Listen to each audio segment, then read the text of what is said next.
안녕하세요. 저는 올해로 34살이 된 여자입니다. 결혼한 지 1년 만에 지금은 돌아온 싱글이 돼서 새로운 출발을 준비하고 있습니다. 남편과 이혼한 지는 반년 정도 되었고요. 결혼 생활 1년간 스트레스가 이만저만이 아니었는데 이혼 후에 돌아가는 상황이 너무 후련하고 재밌는 데다가 너무 고소해서 그런가 여러분들께도 들려드리고 싶어서 이렇게 사연 한번 보내봤어요. 제가 33세 결혼을 했으니 요즘 같은 시대에 늦었다고 하기도 뭐하지만 빠른 편도 아니었어요. 원체 제가 결혼을 꼭 해야 한다는 생각도 가지고 있지 않아서 하게 되면 하는 거고 말게 되면 마는 거라는 식으로 제 일에 열중하면서 살고 있었습니다.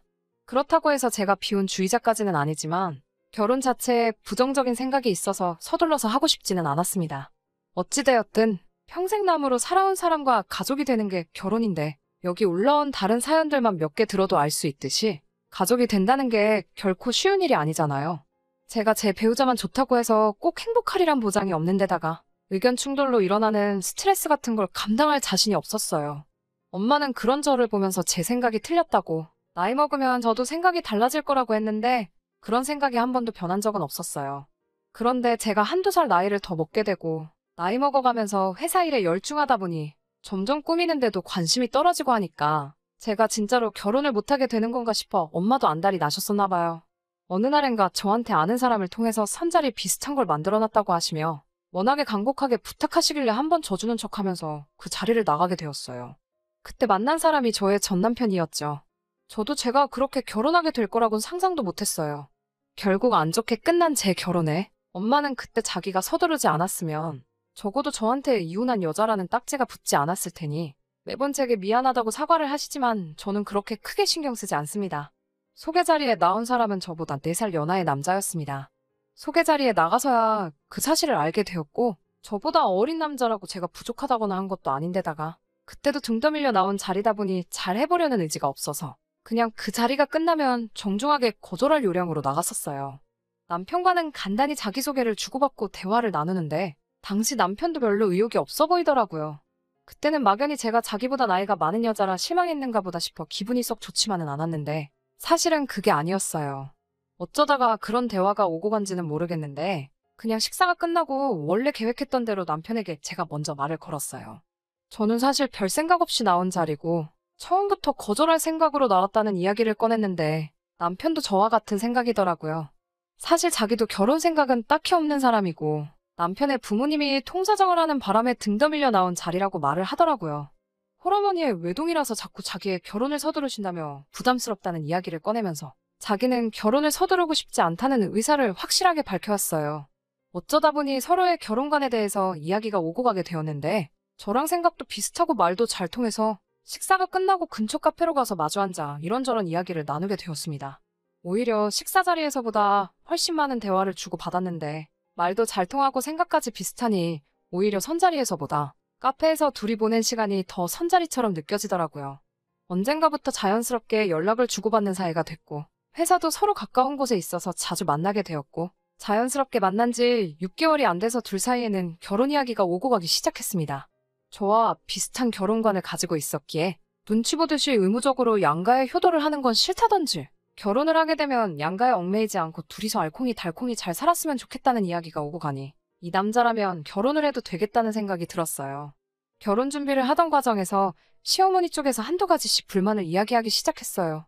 저는 제 결혼을 진정으로 축하해줄 수 있는 사람만 불러 소규모의 결혼식을 생각하고 있었는데 시어머니 쪽에서 여태 축의금으로 나간 돈이 얼마인 줄 아시냐며 그걸 다 회수하려면 무조건 크게 해야 한다고 성하시더군요. 막상 결혼식에는 그렇게 많은 사람들이 오지 않아서 식사비로 헛돈이 나가기는 했지만 그 정도는 결혼 후 있던 일에 세 발의 피도 되지 않았습니다. 신혼집을 마련할 때도 크고 작은 소동이 있었어요. 결혼 자금으로 쓰려고 모은 돈은 아니지만 아무튼 남편이 준비한 돈보다 제가 준비한 돈이 더 많았어요. 당연히 제가 남편보다 회사 생활도 일찍 시작했고 나이도 더 많았기 때문에 모아둔 돈이 차이가 나는 건 당연하다는 생각이었습니다. 어차피 가족이 될 건데 누가 더 내고 누가 덜 내고 그게 뭐가 중요한가 싶었습니다. 남편이 가진 돈은 4,500 정도였고 나머지는 제가 모은 돈과 대출을 섞어서 준비하게 되었어요. 회사가 서로 가까운지라 경기도권이기는 하지만 회사가 있는 곳까지 대중교통이 잘 되어 있는 아파트를 전세로 들어가기로 했습니다. 비교적 신축인데다가 전세금 2억 정도로 들어갈 수 있는 곳 중에서는 주변 인프라도 잘 되어 있고 해서 내린 결정이었죠. 막상 대출을 받으려니 이자 내는 게 아쉬워 남편 쪽에서 좀 더 지원을 받았으면 했지만 남편은 지금 신세지면 괜히 나중에 손 벌릴 수도 있고 그렇게 되면 그때 가서 할 말이 없으니 이 부분은 우리가 감내하는 게 어떻겠냐 하더라고요. 시댁이 형편이 넉넉한 곳은 아니라 노후자금이 확실히 마련되지 않은 상황이란 걸 알았기에 그 말이 이해가 가더라고요. 그런데 저희가 들어갈 집 가지고 시어머니 쪽에서 싫은 소리를 하시더라고요. 저희가 알아본 신혼집이 2억이라는 사실이 굉장히 언짢으셨던 것 같습니다. 시댁 근처에 전세 6천짜리 연립을 추천하시면서 이 정도만 해도 아무 지장 없이 살 텐데 이제 막 시작하는 신혼부부가 무슨 30평짜리 신축으로 들어가냐며 노발대발 하시더라고요. 예단을 생략한 이유가 이런 사치를 부리려고 그런 거냐며 성하셨습니다. 돈 한 푼 보태주시지 않았으면서 그런 말을 하시는 게 솔직히 이해가 가지 않았고 저도 철들고 난 후에 주택이나 빌라에서 살아본 적도 없었기 때문에 미안하지만 시어머니 뜻에는 따를 수 없겠다고 남편에게 이야기했더니 그 부분에는 남편이 제 편을 들어주면서 일단락되었습니다. 결혼 전에는 저보다 어리고 시어머니 말에 꿈쩍도 못하는 것 같아서 걱정했는데 그래도 중심 잡을 때는 중심을 잡아주는 것 같아 그 모습이 든든해 보였었어요. 그런 모습은 신혼 초반에는 변하지 않았어요. 한동안은 아침에 출근 준비를 하느라 바쁜 와중에 매번 시어머니한테 전화가 왔습니다. 우리 아들 아침밥은 챙겨줬느냐? 소화를 잘 못하니 누룽지 같은 걸 끓여주면 잘 먹는다. 계란 후라이라도 하나 해주거라. 이런 식으로 매일 아침마다 전화를 하셨어요. 신혼집이 대중교통이 좋기는 하지만 거리가 멀어져 출근하는 시간이 길어졌기 때문에 아침에 바쁜데 도무지 아침을 챙겨 먹을 시간도 안 됐습니다. 거기에 제가 아침밥을 꼭 챙겨 먹는 스타일도 아닌지라 그런 전화가 저에겐 큰 스트레스로 다가왔습니다. 그렇게 아침마다 시어머니 잔소리에 시달리다가 남편에게 아침밥을 먹고 싶으면 너가 알아서 챙겨 먹으라 했더니 그 자리에서 바로 시모에게 전화해 한 소리 하더라고요.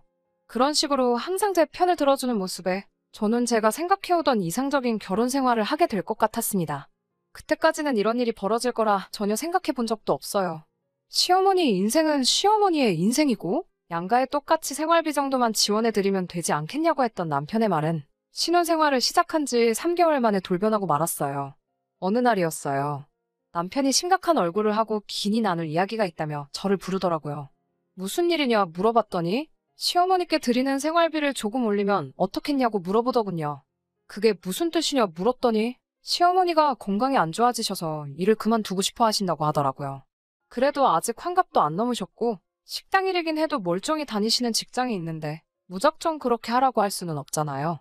어디가 안 좋으시냐 물어봤더니 요즘 눈도 침침하다고 하시고 허리가 아프다고 하신다고 하더라고요. 그 소리를 들으니 조금 그래서 그 나이 때 어르신들은 원래 눈도 침침하고 허리도 안 좋으신 게 당연한 거라고. 차라리 일을 조금만 줄이시고 우리가 양가에 달마다 30씩 보내는 생활비를 50씩으로 올리면 서로 공평하지 않겠냐고 대답했지요. 그랬더니 남편이 저에게 너는 어떻게 그렇게 계산적일 수가 있냐고. 다른 사람도 아니고 우리 어머니 이야기인데 제가 그렇게 나올 줄은 상상도 못했다고 했습니다. 그래놓고 하는 말이 우리 집은 아버지도 계시고 두 분 다 일을 하고 계시니 솔직히 말하면 시어머니께 더 잘해드려야 하는 게 맞지 않느냐며 굳이 친정에도 생활비를 드릴 필요가 있냐고 화를 냈습니다. 공평하고 말고를 떠나서 저는 이런 식의 의견 충돌이 제가 결혼을 가장 하기 싫었던 이유 중 하나였기 때문에 딱 잘라 그렇게는 해줄 수 없고 이 이야기는 두 번 다시 하지 않겠다고 말하며 제 고집을 꺾지 않았습니다. 제 말을 이해했는지 남편은 그 뒤로 따로 시어머니 생활비 문제로 더 이상 말을 꺼내지 않길래 그냥 이렇게 넘어가는가 보다 싶었어요. 그렇게 한두 달쯤 지났나 봅니다. 남편이 할 이야기가 있다며 퇴근 후에 어디로 오라고 주소를 하나 찍어주더라고요. 위치가 시댁 근처였어서 조금 쎄한 느낌을 받았는데 역시나 그 자리에는 남편과 시어머니가 미리 만나서 저를 기다리고 있었습니다. 무슨 일이냐 물으며 자리에 앉는데 남편은 대뜸 저에게 시어머니 봉양 문제에 대해서 말을 꺼내더라고요. 생활비 정도의 할도리만 한다면 부모 자식의 삶은 각자 따로 사는 삶 아니겠냐며 그동안 제게 해왔던 말들이 무색하게 남편은 이제 어머니가 노쇠하시고 힘에 부처하시니 제가 회사를 그만두고 시어머니를 제가 모시는 게 좋겠다는 이야기를 꺼내더군요. 무슨 소리를 하는가 어이가 없어서 아무 대답도 안 하고 있는데 시어머니가 나서서 하는 말은 더 가관이었습니다. 너네가 신축 아파트 생활도 1년이나 했으면 충분히 한 거라고. 허용과 사치는 그만 부리고 이제 지금 살고 있는 그 아파트 전세를 빼서 아예 시댁으로 들어와서 살라고 하더군요. 그러면서 나이가 34시면 이미 노산이라면서 하루라도 빨리 아이를 가져야 하지 않겠냐는 말까지 꺼냈습니다. 전세금을 전부 빼면 제가 5년 정도 일해서 벌 돈이 수중에 생기는 거고 그러면 당장 일을 안 해도 되는 것 아니겠냐고 저를 설득하려 하시더군요. 집도 작아지니 둘이서 하면 집안일도 금방 끝날 것이고 같이 살다가 아이가 생기면 번갈아 가면서 아이를 보면 되니 저한테도 좋은 조건이 아니냐고 했어요. 아직 아이를 가질 생각도 없다는 사실을 말씀드리니 자기가 애를 봐주겠다는데 그게 무슨 말도 안 되는 소리냐고 대본에 대답하시더군요. 아이를 봐주면 제가 시모에게 달마다 200만 원은 줘야 하는데 집안일을 같이 하는 대신 공짜로 봐주는 거라며 저보고 그렇게 계산적인 애가 이런 계산은 왜 이렇게 하질 못하냐고 궁시렁대시더라고요. 그래도 남편의 어머니이니 최대한 정중하게 거절을 하려고 했는데 듣다 하니까 머릿속에서 뚝 하고 이성의 끈이 끊어지는 소리가 들리는 것 같았어요. 곧바로 시어머니에게 한마디 했죠. 그러면 어머님께서 말씀하신 대로 하겠다고 신혼집 전세도 빼고 아이도 최대한 빨리 만들겠다고요. 단, 저는 회사도 그만두지 않을 거고 시댁으로 들어갈 생각은 추호도 없다고 말했습니다. 남편이 제 말에 반박을 하면서 그러면 애는 누가 보고 그 비용은 어떻게 감당할 거냐며 어머니가 시키는 대로 하자고 말을 했어요. 저는 남편에게 넌 조용히 있어 하며 손에 들고 있던 물컵을 들어 남편 얼굴에 끼얹어버리고 시어머니 보는 앞에서 따박따박 제가 하고 싶은 말을 했습니다. 전세를 빼면 신혼집에 각자 들인 돈만큼 정확하게 나눠 따로 통장 관리를 할 거고 시댁으로 들어가는 게 아니라 친정으로 들어가는 게 맞다고 말했어요. 친정이 우리 두 사람 회사에서도 더 가깝고 집도 훨씬 더 크고 빈방도 많으니까요. 그리고 아이는 친정엄마가 돌보실 테고 저는 회사를 계속 다닐 수 있으니 그게 더 이득이 아니겠냐고. 그리고 그렇게 되면 친정의 생활비까지 포함해서 한 달에 300씩 드릴 거라고 했죠. 시어머니는 얼굴에 물을 맞고 상황 파악을 못하는 남편은 신경도 쓰지 않고 제 말이 끝나자마자 지금 우리 아들을 데릴 사위를 만들려고 하는 거냐며 발악을 하시더군요. 저는 할 이야기 다 끝났으니 그게 싫으면 그냥 이혼할게요. 하고 자리에서 일어났습니다. 나가기 전에 목이 타서 물 한 컵을 더 따라 마시고 나왔는데 제가 컵을 손에 쥐는 순간 시어머니가 그 모습을 보고 움찔하시더라고요. 아마 제가 시어머니한테도 물 한 컵 끼얹으려고 했나 싶으셨나 봐요. 그날 저녁 저보다 늦게 돌아온 남편은 앞뒤 다 자르고 사과 한마디 없이 제 앞에서 화를 내더군요. 어떻게 사람 많은 곳에서 그런 망신을 주냐며 그리고 어떻게 자기 어머니한테 그럴 수 있냐면서요. 입장 바꿔 장모님이 같은 상황이라면 자기는 그렇게 했을 거라고 말도 안 되는 소리를 하더군요. 남편에게는 그렇게 엄마가 좋으면 너 혼자 나가서 너네 엄마랑 살라고 소리치고 남편을 집 밖으로 내쫓았습니다. 남편은 끝까지 시어머니 봉양하기를 포기하지 않았고 그렇게 서로의 의견을 조율하지 못한 채 한 달 뒤에 저희는 합의하에 이혼을 하게 되었습니다. 결혼할 때 들었던 비용은 전세금을 빼서 처음에 들어간 돈 그대로 똑같이 나누었어요. 저는 다시 친정으로 들어가게 되었고 그 뒤로는 시댁이나 남편과는 따로 연락을 한 적이 없습니다. 하지만 이렇게 모든 일이 끝이 났다면 제가 이 사연을 보낸 이유가 없겠죠? 우연히 얼마 전에 남편을 만날 일이 생겼는데 그때 알게 된 사실이 너무 재밌어서 말이죠. 그리고 오늘 제가 이 사연을 보낸 이유이기도 합니다. 평소에 잘 안 차고 다니던 손목시계가 있었는데 아무리 찾아봐도 없더라고요. 잘 생각해보니 신혼집에서 정리할 때 남편의 귀중품을 담아놓은 상자에 넣어놓았던 기억이 퍼뜩 들더라고요. 그냥 잃어버린 셈 칠까도 싶었지만 그러기는 또 싫었습니다. 전 남편에게 단돈 1원도 더 주고 싶지가 않았으니까요. 그날 야근하면서 한참을 고민하다가 퇴근길에 시댁에 들리겠다고 남편에게 연락을 했어요. 지금 그쪽으로 가고 있는 길이니 제 시계를 받아가야겠다고요. 그런데 남편은 시댁이 아닌 처음 보는 주소를 저에게 불러주더라고요. 그 위치는 남편의 회사가 있는 데서 15분 거리도 안 되는 곳이었습니다. 역에서 내려 시장 쪽 골목으로 들어가니 원룸 빌딩이 즐비한 곳이 나오더라고요. 한참을 헤매다가 남편에게 전화를 걸었습니다.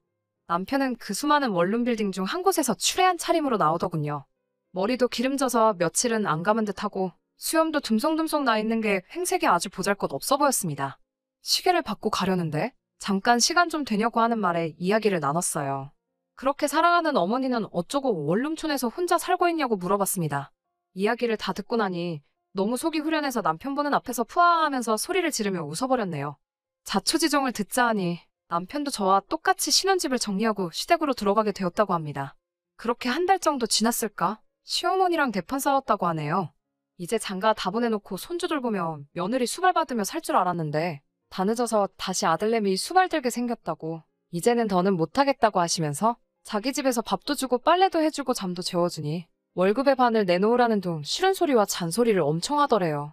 남편도 참다 못해 이렇게 된 게 누구 때문이냐며 서로 책임 문제로 티격태격 하다가 결국 남편은 시어머니 집에서 쫓겨나 버리고 말았다네요.